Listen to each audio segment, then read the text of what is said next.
Good morning and welcome to Traverse Talks. I'm your host, Jim Horn, coming to you from our beautiful Traverse City, Michigan. Been a busy week, both here at home and across the nation, and we've got stories that hit close to home no matter where you're sitting. We're going to start today with two national stories that have real consequences for Grand Traverse County. Then we'll bring it local with some major news right here in our own backyard. So let's get into it. Tariffs and Michigan agriculture. Our first national story this week is one that every farmer, cherry orchard owner, and grocery shopper in Grand Traverse County needs to hear. 1 year after what the White House called Liberation Day, the tariff fallout is hitting Michigan agriculture hard. Cherry exports are down 62%. Apple exports have dropped 58%, and soybean exports are off by nearly half, down 46%, compared to before the tariffs took effect. Michigan generates roughly $2.6 billion a year in agricultural exports, and analysts say the retaliatory tariffs from our trading partners are drying up those markets really fast. For families, the average household is now paying about $1,000 more per year for everyday goods. Spices are up 50%, food packaging up 12%, and grocery prices overall are up 3.5%. Governor Whitmer signed an executive directive this month to help Michigan businesses recover some of those tariff costs after the U.S. Supreme Court ruled that key provisions of the tariff authority were unconstitutional.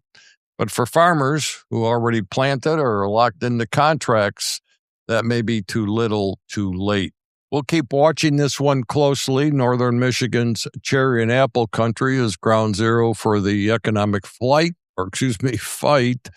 and it's far from over. And it's interesting, the inflation is really impacting people around the world. I just came back from Paris, France, and the price of gasoline there now is $8.21 a gallon because of the recent war in Iran.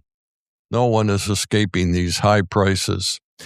Anyway, the next on our national stories is the Canadian tourism collapses.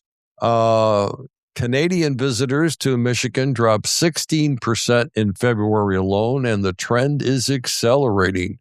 President Trump's tariff threats and his repeated suggestions that Canada should become America's 51st state have triggered a travel boycott that's very real and very measurable. In 2023, Michigan welcomed nearly 715,000 Canadian visitors who spent over $237 million in communities across the state.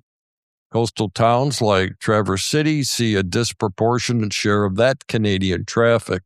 The Michigan Independent reports that northern tourism was already feeling the pinch before spring break season, with border crossing numbers showing some of the steepest declines near the Upper Peninsula and the Straits.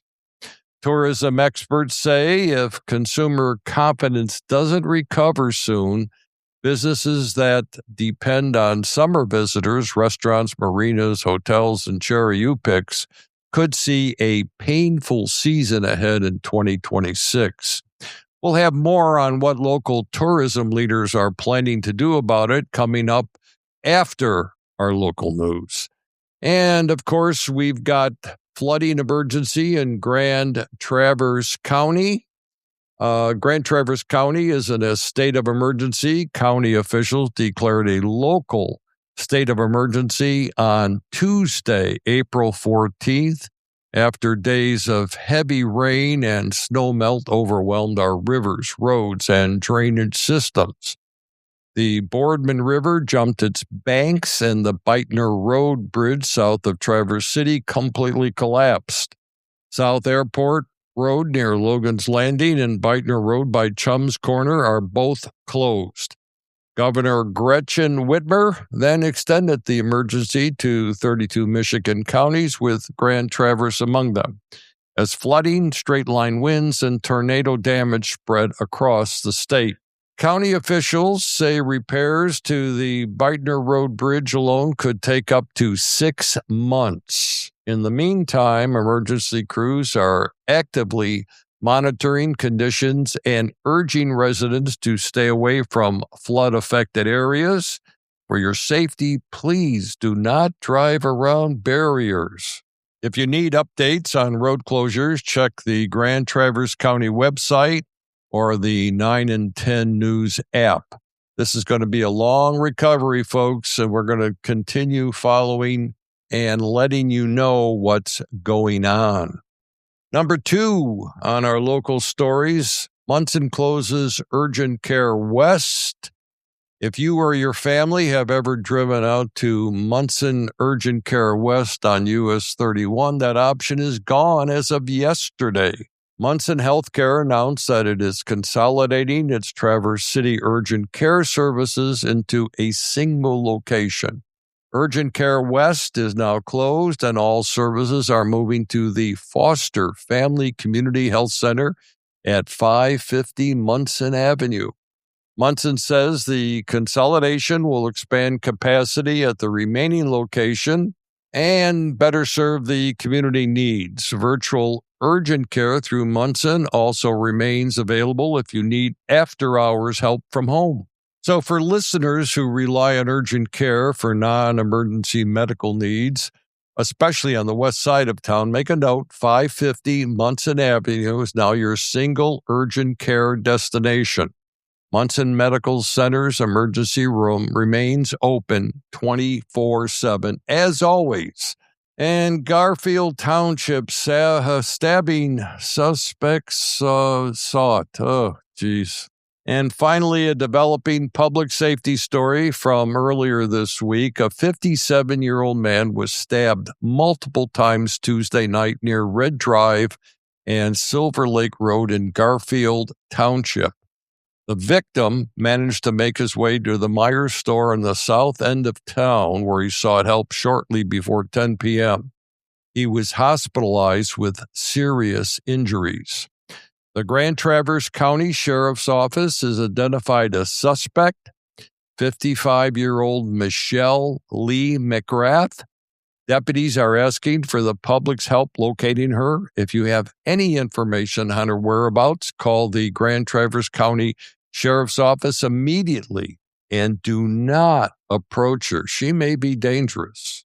We'll continue to update this story as it develops, and links to the full Sheriff's Office release are in today's show notes. Well, folks, that is your Traverse Talks weekly news wrap up for Friday, April 17th. Big picture this week. Federal tariff policy is squeezing our farmers and scaring off our Canadian neighbors just as the summer season approaches.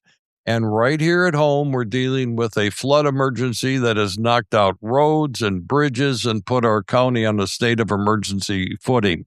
Stay informed, stay safe, and look out for each other. That's what Northern Michigan is really all about. And what I'd like to say, take care, have yourself a great weekend here in Traverse City. I'm Jim Horn. Thanks for listening, and I'll talk to you next week. Take care.